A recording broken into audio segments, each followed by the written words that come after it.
So it's the second morning after the Comrades, and I'm out back on North Beach in Durban just for a little mile shuffle up and down. I just wanted to get out and be near the sea, put my feet in the water. I just thought I'd try and sum up what the race was. I'm not going to go into depths about the actual race, but I was just going to talk about the spirit of the Comrades and the event, because that in many ways is really what's interesting about this race. Is it's so much more than just the running. It's about everything else that happens all around the running. It's the people you meet, it's the stories you hear, it's the traditions, it's the generational kind of history, people passing down numbers, people who have been given a number that their dad or their mum ran in, and now 15, 20 years later they're running in that number, and they're doing it for a parent who's passed away, or just because it's been passed through on down the generations. Or there are so many wonderful tales of why people go out and do this race, whether it's their first time or it's their 20th time, and it's just magic. It's really magic. I don't think I've run a race that has quite so much myths and legends and stories and sort of emotive history to it. It's really special, and it's brutal. It's absolutely brutal.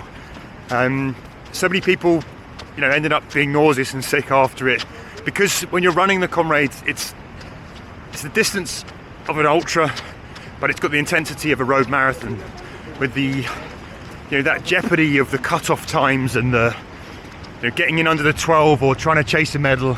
So people are always pushing. There's an intensity to the run that you might not find on a normal trail ultra, where you're just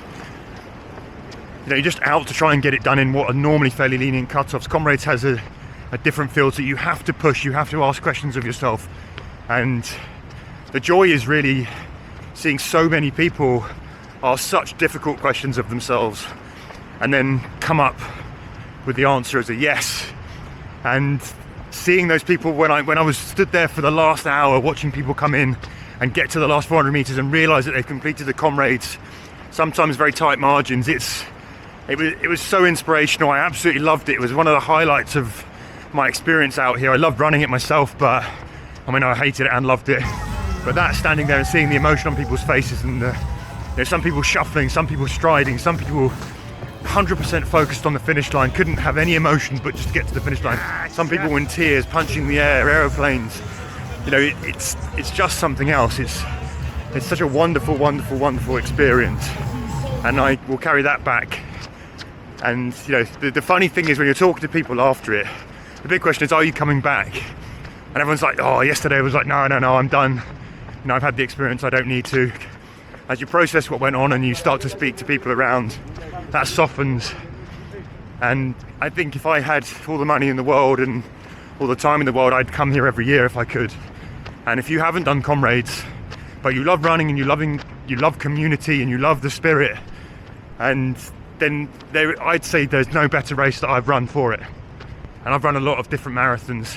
It's unique and it's wonderful, and I think that it's an experience that I would highly recommend to anybody who enjoys running and challenging themselves. Yeah, it's really a magic experience.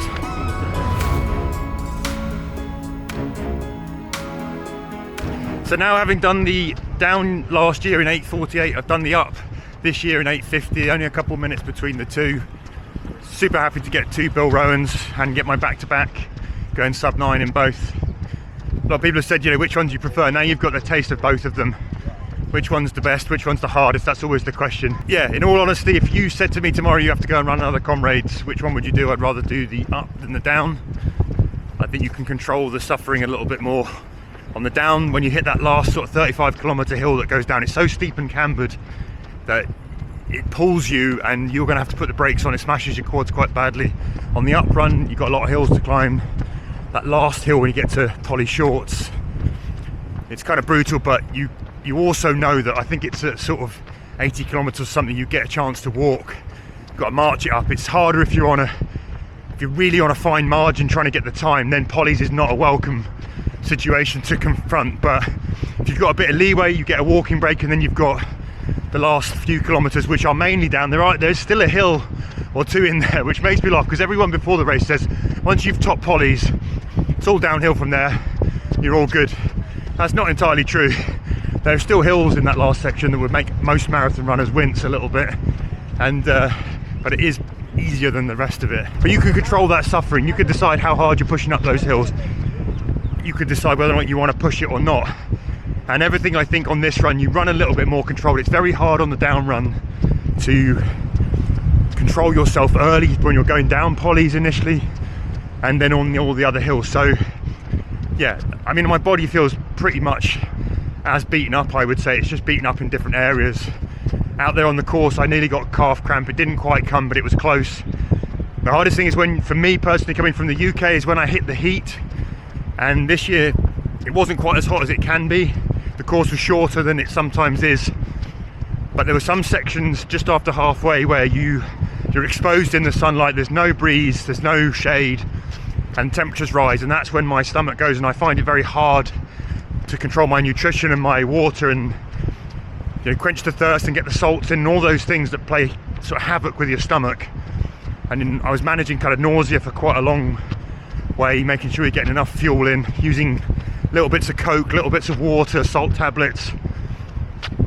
Luckily this year then we hit a section towards the end where you just got enough breeze or enough shade. It just took the edge off. Otherwise I think it would have been a whole lot more of a struggle for me. But you can generally control what's happening to you out there. It is an absolute beast of a race, and it's a struggle, and it's joyful and it's wonderful, and there's noise and energy from the crowd like nowhere else. And you're in a battle. You're really in a battle. Another race that starts with a 45-kilometer hill. It's that idea was what really, when you're on the way out here, you're thinking about that. What is that going to be like? Doing a marathon mainly uphill to start, and then doing another marathon. How am I going to cope with that? If you're going into the trails on a mountain, you're thinking, well, a lot of that I'm going to power hike up. In this one, because of the cut-offs, you're going to face some of it running. And actually, it went quite quickly, that first half. But the Ks ticked over nicely. They're nice and controlled.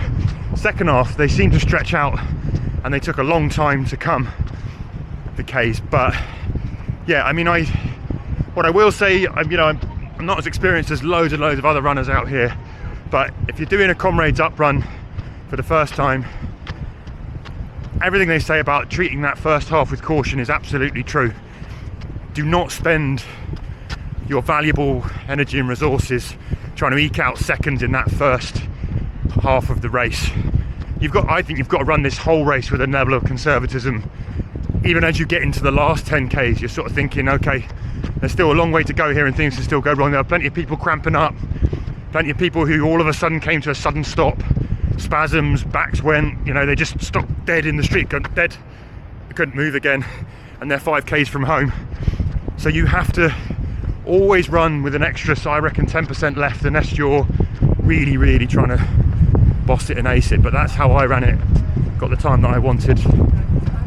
And yeah, I mean, I'll do a bigger, longer video on the tips and what I've learned from this race, but as I run along here now, about to fly home today, I think my overriding emotions about the Comrades are, I just feel so very, very grateful to have come here and met all the wonderful people, have the experience of so many of you came up alongside me in the race and talked to me, and that was so magic for me, just to get a chance to talk to people who either watch videos on this channel or over on the Run Testers.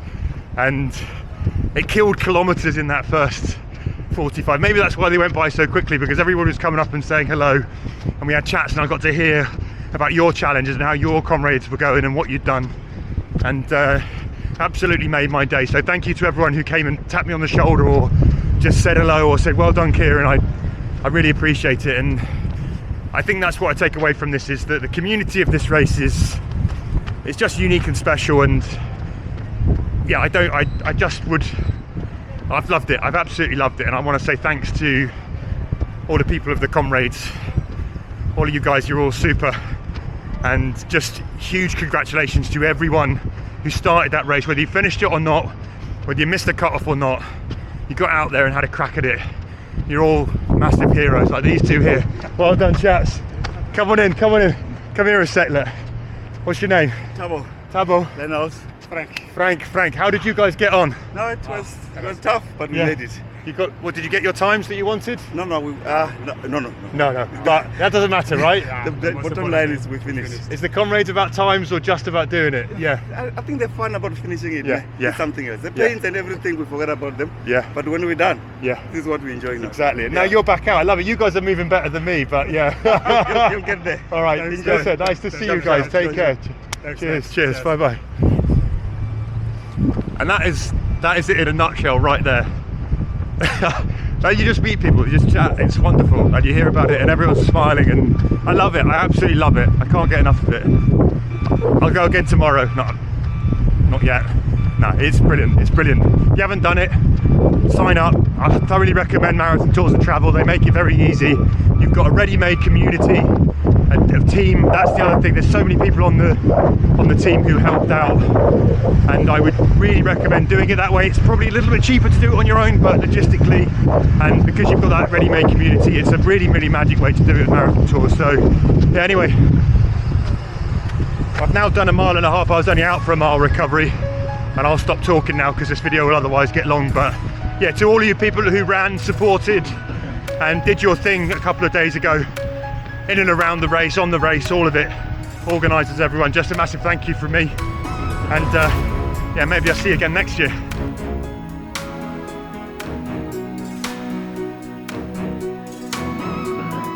That really hurt. Nice magic. Thank you very much for having me.